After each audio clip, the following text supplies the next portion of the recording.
आपण पाहत आहात केएस न्यूज मराठी। उद्योजक युवा नेते राजाराम चमकेरी यांनी केलेले 90 पूर्ण झाल्याने त्यांचा आमदार गोपीचंद पडळकर व नगराध्यक्ष डॉक्टर रवींद्र आरडी यांच्या हस्ते सत्कार संपन्न। जत नगर परिषद निवडणुकीत डॉक्टर रवींद्र आरडी हे नगराध्यक्ष झाल्याशिवाय पायात चप्पल न घालण्याचे पण उद्योजक युवा नेते राजाराम चमकेरी यांनी केले होते।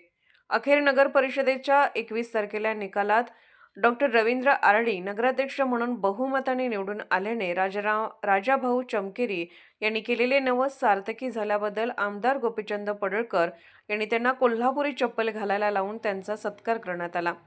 गेल्या 1 महिन्यापासून राजाभाऊ हे बिगर चप्पल न घालता फिरत होते। डॉक्टर रवींद्र आरडी हे विजयी झाल्याने उद्योजक राजाराम चमकेरी यांचे नवस पूर्ण झाल्याने आज मोठ्या थाटामाटात सत्कार संपन्न झाला। यावेळी बोलताना डॉक्टर आरडी यांनी उद्योजक राजाराम चमकेरी यांनी निवडणुकीत केलेल्या कामाचे कौतुक केले। केएस न्यूज मराठी चॅनलला लाईक करा, शेअर करा आणि सबस्क्राईब करा।